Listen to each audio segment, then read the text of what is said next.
Ang kwentong ito ay hango sa totoong buhay. Karanasan ito ni Nuno.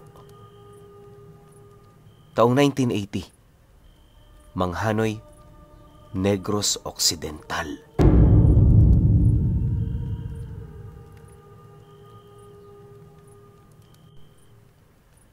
Nagmamay-ari ng 6 na ektaryang lote ng taniman itong si Nuno. May edad na siya ng mga taong ito at kasalukuyang nakatira sa bahay na pinundar nilang mag-asawa. May 3 pala siyang anak, puro lalaki. Lahat yon sa kasamaang palad, hindi man lang nakatikim ng edukasyon. Nasa paninindigan kasi ni Nuno, mas mainam na magtrabaho ng maaga kesa igugol lang kanilang mga oras sa mga walang kakwenta-kwentang bagay. Yon ang mahalaga para sa kanya dahil sa mataas umano ang porsyentong yumaman sa oras na pagtrabahuhan ito ng mahabang panahon. Dahil sa ganun niyang pananaw sa buhay, wala namang nagawa ang kanyang mga anak kundi ang sumunod. Sa edad nitong 10 anyos, natuto na yon sa pagsasaka sa bukid. Yung panganay naman niyang anak, katuwang na niya tuwing sumasapit ang gapasan sa lugar nila. Yon ang itinalaga niya sa pag-iimbak ng kanilang mga ani para naman kahit papaano hindi siya mahirapan sa kanyang mga trabaho. Malapit na kasing umabot sa edad na 70 si Nuno noon, kaya kinakailangan na niyang turuan ng kanyang anak ukol sa tamang pamamahala ng kanilang lupain. Para sa kanya kasi, yon ang pinakamahalagang gawain hanggat may nananatili pang lakas sa kanyang katawan. Dahil dito, araw-araw naging abala ang kanyang mga anak sa pagsasaka. Si Nuno naman, nagmamasid na lamang kung tama ba ang pinaggagawa ng mga ito. Sa ilang dekada niyang pananatili sa kanilang lugar, di niya maipagkakailang alam na niya ang lahat ng pasikot-sikot. Kilala na rin niya ang mga taong nakatira doon, kaya kapag may nakikita siyang bagong muka, alam niyang dayo ito. Dahil matanda na rin noon si Nuno, mas ginugol na niya ang kanyang oras sa bahay. Halos wala na rin siya noong gaanong bisita, kaya napakaburyong na ng buhay niya. Upang maibsan naman ang ganoong pakiramdam, araw-araw siyang pumapanhik sa dulo ng kanyang lupain para pagmasdan ng napakagandang paligid. Sa bawat araw na ginagawa niya ito, lahat ng masasayang alaala ng kanyang nakaraan, pilit yung bumabalik. Inaakala din ni Nuno na hanggang doon na lamang iikot ang kanyang buhay, pero lingid sa kanyang kaalaman, malapit na palang dumating ang araw na makakapagpabago sa buhay niya. 3 linggo bago sumapit ang Semana Santa, nagpatuloy ang kanilang mga gawain sa bukid. Malalaki na kasi noon ang kanilang mga itinanim, kaya kinakailangan nila itong bantayan ng maigi upang hindi yun maubos ng mga hayop na nanginginain. Inaasahan din nilang bilang na lamang ang araw bago sumapit ang anihan, kaya puspusan na rin talaga ang kanilang mga trabaho. Isang hapon, habang nakaupo si Nuno sa taas ng isang maliit na burol, may napansin siyang kakaibang bato na pinaiikutan ng mga anay at langgam. Itim at pula ang mga langgam na kanyang nakita roon, kaya madali nitong naagaw ang pansin niya. Dahil dito, agad naman yung nilapitan ni Nuno, sabay kuha sa bato. Pagsilay naman niya rito ng malapitan, laking gulat na lamang niya nang mapansin niyang mainit-init ang batong yun. Ang kaso lang, dahil sa papasapit na noon ng dilim, hindi na niya ito napagtuunan pa ng pansin. Sa halip ang ginawa niya, dinala niya ito pabalik sa bahay nila. Sa pagsapit naman ng gabi noong mismong araw, maaga pa naman siyang nagpahinga. Bale, nataon kasi noong may lakad siya kinabukasan, kaya kinakailangan niyang magising ng maaga upang hindi siya mahuli sa mga gagawin nila. Ilang oras pa ang lumipas, mahimbing na nga siyang natutulog. Akala niya, madaling araw na siyang magigising kinabukasan, pero bago pa man sumapit ang alauna ng madaling araw, may naramdaman siyang kakaibang kirot sa kanyang katawan. Pagkamot naman niya rito, agad naman siyang nakaramdam ng matinding sakit, kaya nagising siya ng 10 oras. Paghawak naman ni Nuno sa kanyang kaliwang binti, may nakapa naman siyang isang malalim na sugat, kaya dali-dali niyang dinampot ang kanyang lampara upang yon ay tingnan. Pagsilay naman niya rito, tumambad sa kanya ang isang mahabang hiwa na pinalilibutan ng maiitim na mga ugat. Matapos naman niyang masilayan ang bagay na yon, abot langit naman ang naramdaman niyang takot, gawa ng sa sobrang lalim nito, nasisipat na niya ng bahagya ang kanyang buto. Makalipas pa ang ilang minuto, nang akmang tatayo na siya para kumuha ng langis panggamot, tumambad sa kanya ang isang kakaibang nilalang na pinalilibutan ng 7 santelmo. Lalaki ang kasarian ng nilalang na yon, at sa estado nito, parang hindi yun nagmula sa mundo ng mga tao. Paglalarawan ni Nuno rito, mukha ng isang binatilyo ang kanyang nakita. Yun nga lang, pagsilay niya sa may bandang dibdib nito, bumungad sa kanya ang isang malaking butas na tumagos hanggang likod. Sa loob ng butas na yon, kitang-kita niya pa ang mga laman at dugong naghalo na parabang sariwang-sariwa pa ang pinsalang natamo nito. Matapos naman yung masilayan ni Nuno, dahan-dahan naman siyang umatras, dala ng matinding pagkagulat. Habang ginagawa niya ito, paulit-ulit naman niyang tinanong ang lalaking yon ukol sa kung ano ang nangyari rito. Ngunit sa kasamaang palad, hindi siya nito sinagot. Sa halip, nagbitaw lamang ito ng mga katagang nagbibigay ng matinding katanungan sa kanyang isip. Kapangyarihan kapalit ng buhay mo. Kapag ika'y natalo sa kasunduan, hinawakan mo ang bato. Ibig sabihin, hinahangad mo rin ang kapangyarihan nito. Sigaw ng nilalang na yon, habang pilit nitong inaabot ang kanyang muka. Nang marinig naman ni Nuno ang sinabi nito, pilit naman siya roong nagtanong ukol sa nais nitong ipahiwatig. Aminado kasi siyang hindi niya maunawaan ang mga sinasabi nito, kaya hangad niya itong maklaro. Dahil sa kanyang sinabi, mas lalo namang naging agresibo ang nilalang na yon, kaya wala na rin siyang nagawa kundi ang mapadikit sa dingding ng kanyang silid.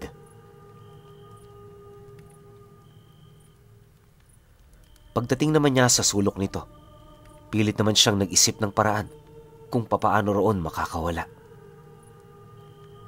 Habang ginagawa niya ito, sinasabayan naman niya yon ng pagtawag ng tulong sa kanyang mga anak. Ngunit sa kasamaang palad, nakalapit na lamang sa kanya ang nilalang na yon na natili pa ring walang nagbubukas ng pintuan ng kanyang silid. Ilang beses na rin niya noong binato ang aswang niyang may himbing nang natutulog sa gilid ng higaan nila, pero di pa rin ito nagigising. Dahil sa pangyayaring yon, wala nang nagawa itong si Nuno kundi hayaan ng nilalang sa mga nais nitong gawin sa kanya. Maya-maya pa, paglapat ng labi nito sa kanyang ilong, pasimple naman itong hinawakan ng kanyang kaliwang hita habang bumubulong sa kanya ng, ayoko nang may sinusunod. Siguraduhin mo lang na karapat-dapat ka. Dahil kung hindi, buhay mo magiging kapalit sa oras na mabigo mo ako. Gabay ako ng mutyang hawak mo. At mula ngayon, ako ang magdidikta kung karapat dapat ba siyang panghawakan ng matandang hamak na tulad mo.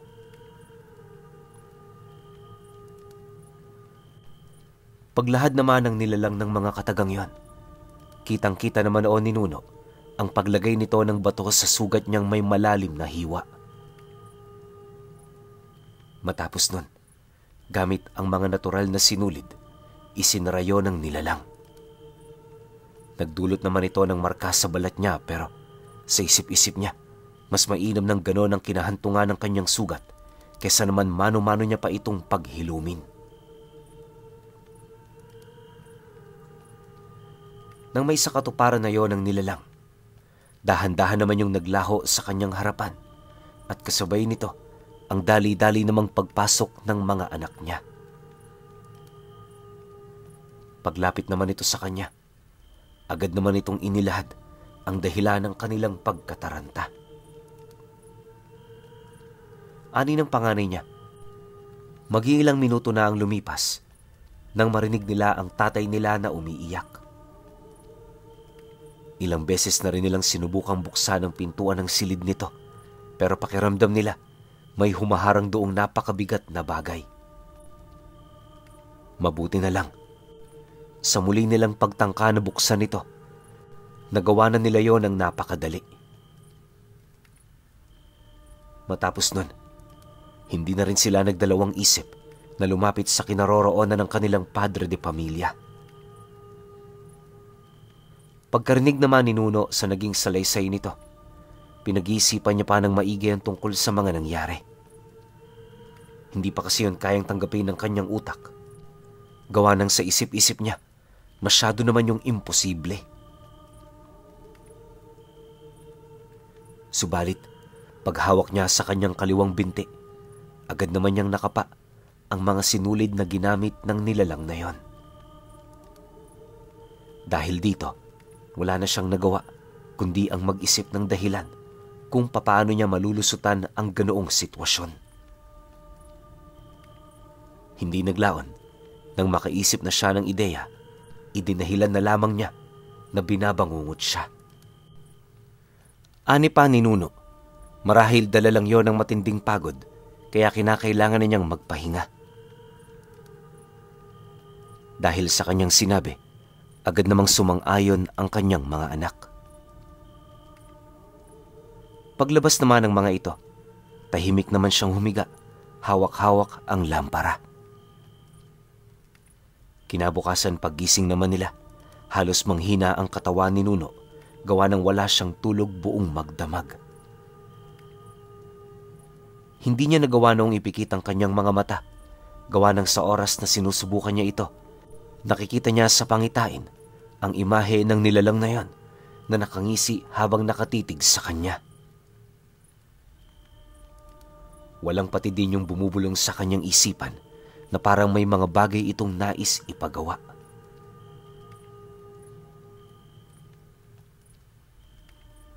Sa paglipas pa ng mga araw, nagpatuloy ang ganong estado ng buhay ni Nuno. Dala na rin ng matinding pagod at puyat, unti-unti nang nangangayayat ang kanyang buong katawan. Kahit anong tago ang gawin niya rito, patuloy pa rin yung napapansin ng kanyang mga anak, hanggang sa kalaunay, nagpasya na ang mga itong kausapin siya ng masinsinan.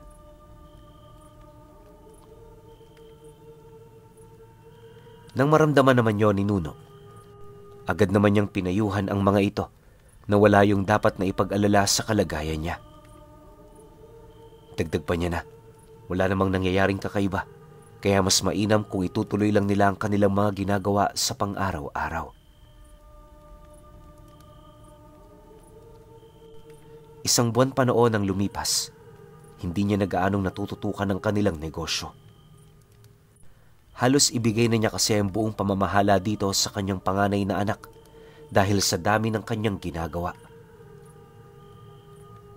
Tumutupad naman ang mga ito sa kanyang utos, pero naniniwala si Nuno noon, marami yung katanungan ukol sa biglaang pagbabago ng ugali niya.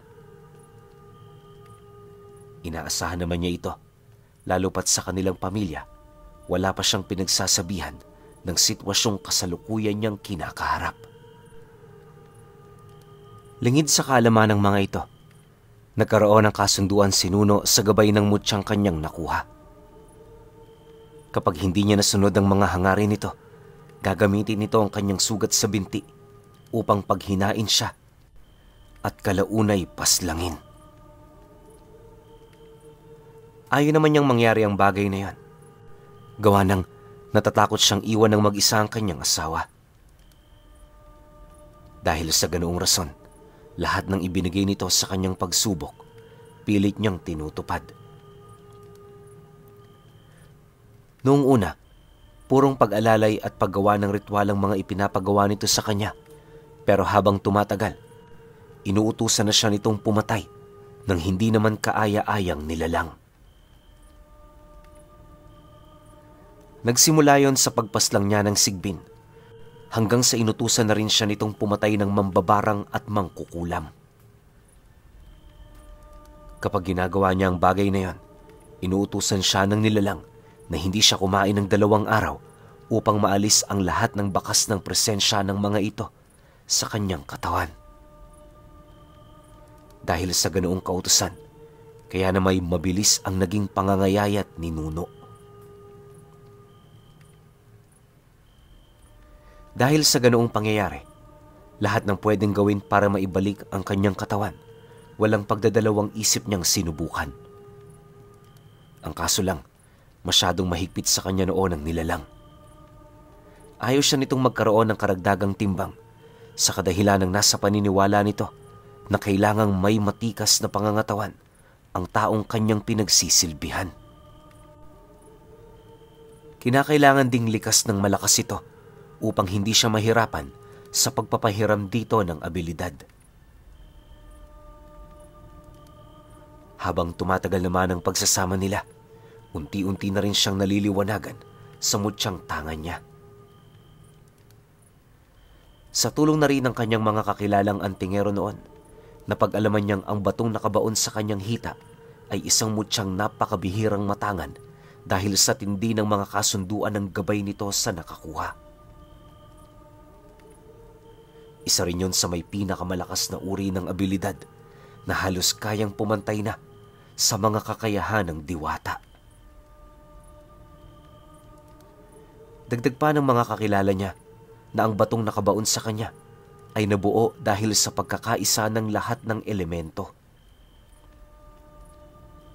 Marami ang tawag sa mutsyang yon, pero pinakakilala ito sa mutya ng putik. Pagkalahad naman ng kanyang mga kaibigan ukol dito, lahat yon inabisuhan siya na iwaklit na ito sa kanyang katawan hanggat hindi pa siya nalalagay sa mapanganib na sitwasyon. Nabanggit din ng mga ito na sa oras na hindi yon ginawa ni Nuno, wala na silang magagawa kundi hayaan na lamang itong makitang mamatay mula sa kamay ng gabay ng mutya. Matapos naman niyang marinig ang mga babala nito, pinili niya pa ring wag itong alisin sa kanyang katawan. Kahit kasi hindi niya sabihin, aminado siyang hinahangad niya rin ang tangan nitong abilidad. Dahil sa ganoong rason, mas nabuhayan pa siya noon ng lakas ng loob upang ipagpatuloy ang nasimulan niyang pagsubok. 3 buwan pa ang lumipas. Napakahusay na ni Nuno pagdating sa pakikipagkombate. Unti-unti na rin niyang nadiskubre ang abilidad ng mutya. Nakalimitan namang nakatuon sa kapangyarihan ng bawat elementong sumasakop dito.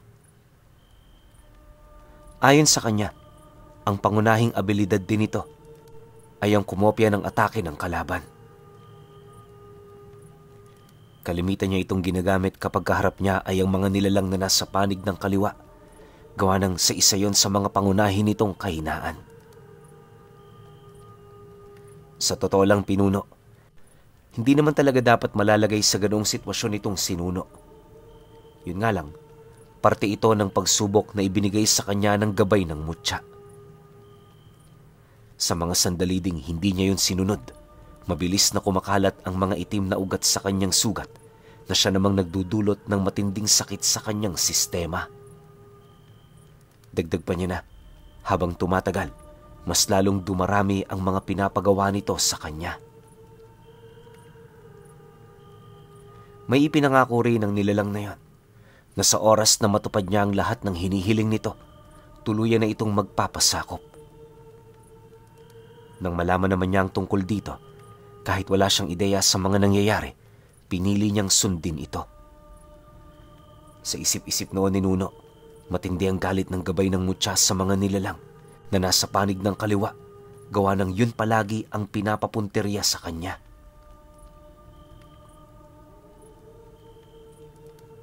Ang mas nakakapagtaka pa sa lahat ay yung tuwang nararamdaman nito sa oras na nakapaslang siya ng gabunan.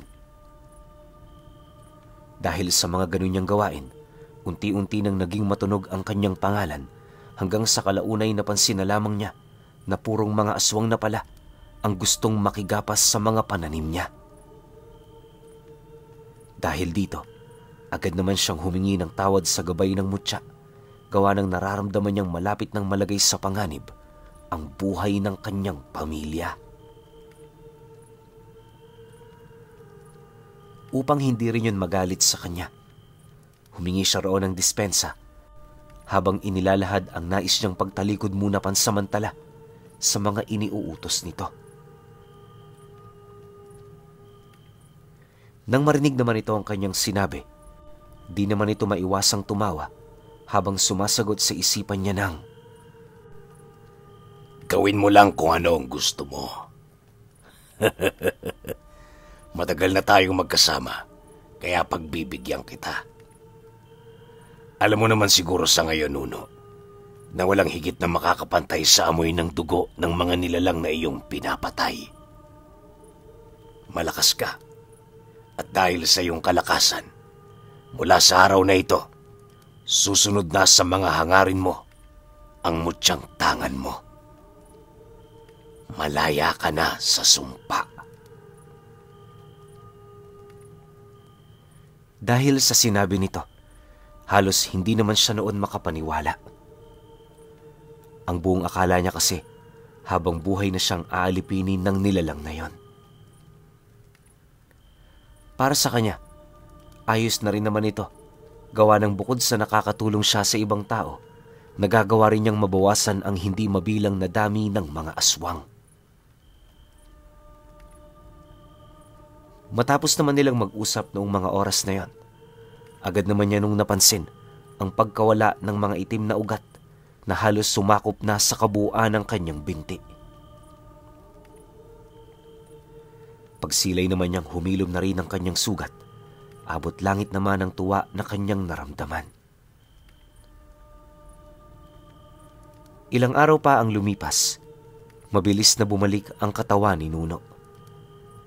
Naging masigla na rin siya, na para bang taglay niya pa ang lakas ng kabataan niya kahit ubod na siya ng tanda.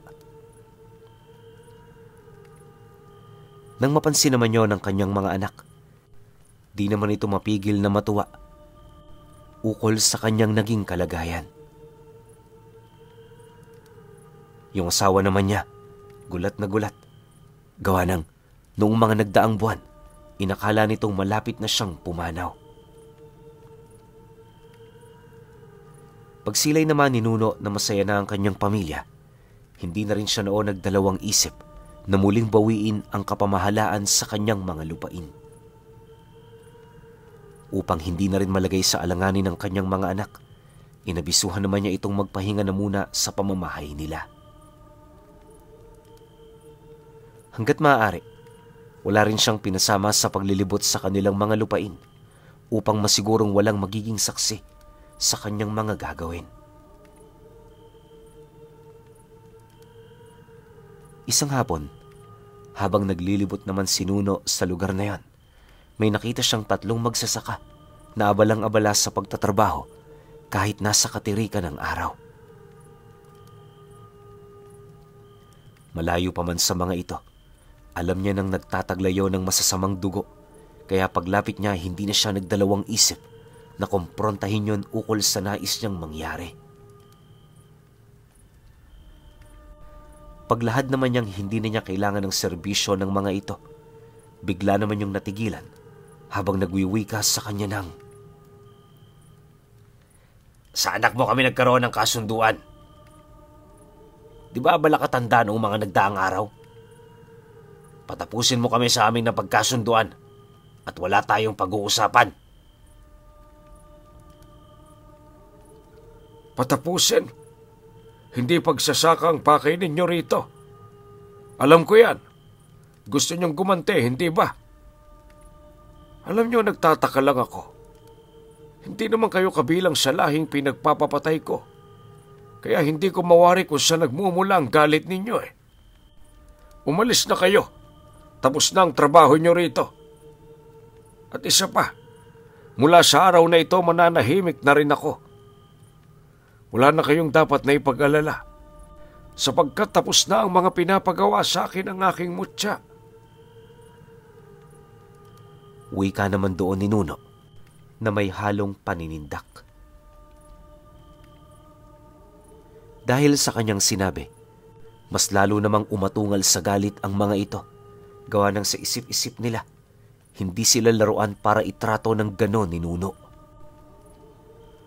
Walang sabi-sabi. Agad naman yung umahon sa kahon ng palay habang inilalahad sa kanya na kahit tirik na tirik ang araw, kayang-kaya siya nitong paslangin.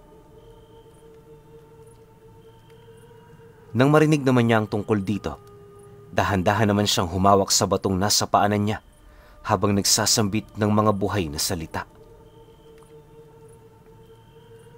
Hindi naglaon na masambit na niya ang mga buhay na kataga. Agad naman niyang naramdaman ang pagbigat ng kanyang katawan dahil sa pagkopya ng kanyang mutya sa tigas at tibay ng batong kanyang hinawakan. Matapos naman niya itong gawin, kampante naman siyang tumingin sa mga nilalang na yon na kasalukuyan ng naghahanda upang siya ay pagtulungan. Maya-maya pa, pagsugod naman ng isa sa mga ito, buong puwersa naman niya yung sinapak sa panga, dahilan para tumilapon yun pabalik sa kanyang mga kasama. Sa sobrang lakas din ng pag-ataking yun, agad naman itong binawian ng buhay dahil sa pagkabasag ng bungo nito. Akala ni Nuno, titigil na ang mga nilalang dahil sa ginawa niya, pero tila bang hindi ito natinag.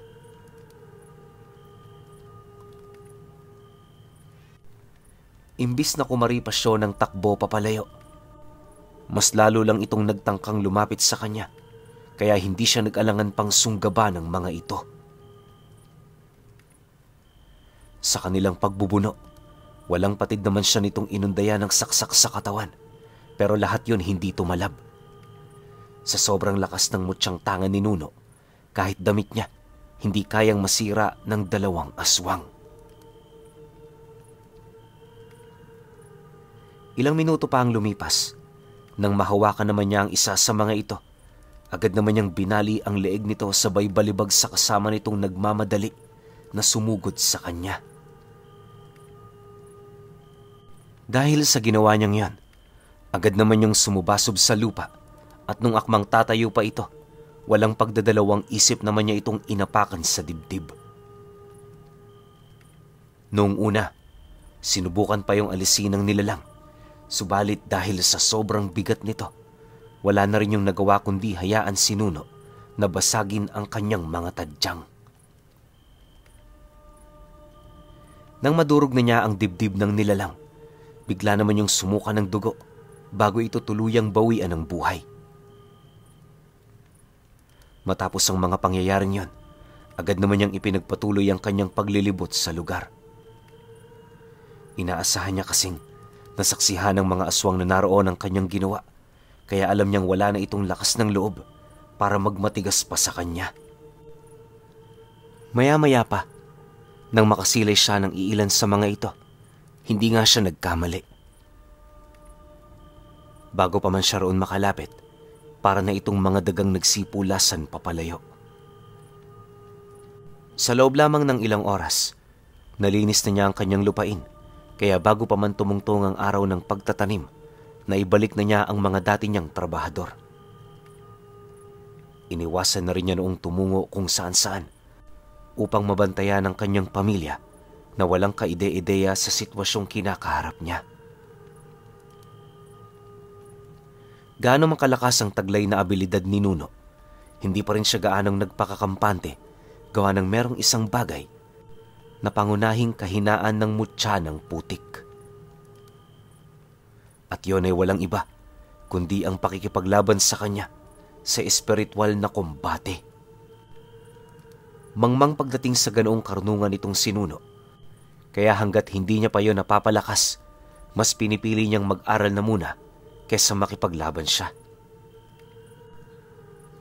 Dahil sa ganoong rason, ilang taon ding nanahimik ang kanilang buhay. Gayunpaman, sa kabila ng kanyang pag-iwas, nanatili pa rin itong hindi sapat dahil sa dami ng mga aswang na may matinding galit sa kanya. Ayon nga sa panganay na anak niya, 2 beses nakuna ng bata ang asawa nito dahil sa mga nilalang na yon. 5 taon pa ang lumipas matapos matangan ni Nuno ang mutya ng putik, tuluyan na rin itong pumanaw. Marami ang naging usap-usapan ukol sa pagkamatay nito, pero wala yung naging basihan. Ayon naman sa mga kaibigan ni Nuno, may nakaharap yung tao na sobrang husay pagdating sa pambabarang. Marahil ay yon ang tumapos sa buhay nito dahil na rin sa kasalatan niya pagdating sa paglikha ng depensa para sa kanyang kaluluwa. Pero alam niyo, Pinuno, bago pa man mawala sa mundong itong si Nuno, naipasa niya sa kanyang panganay na anak ang mutyang kilala sa tawag na mutya ng putik.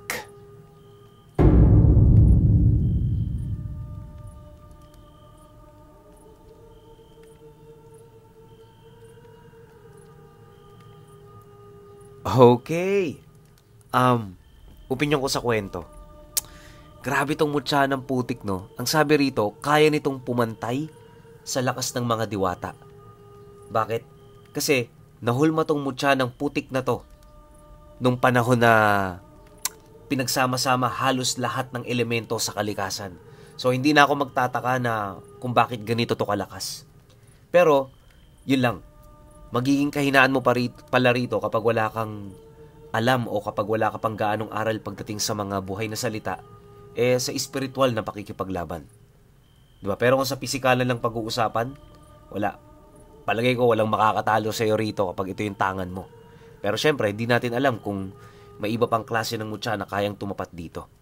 Kaya overall, masasabi ko sa kwento na to, sobrang ganda nito. Lalo na kung naging series, kaso parang hindi na pwede kasi nga may edad na yung bida natin.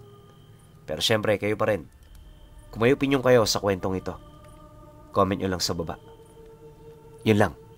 Hanggang sa susunod na kwento. Salamat.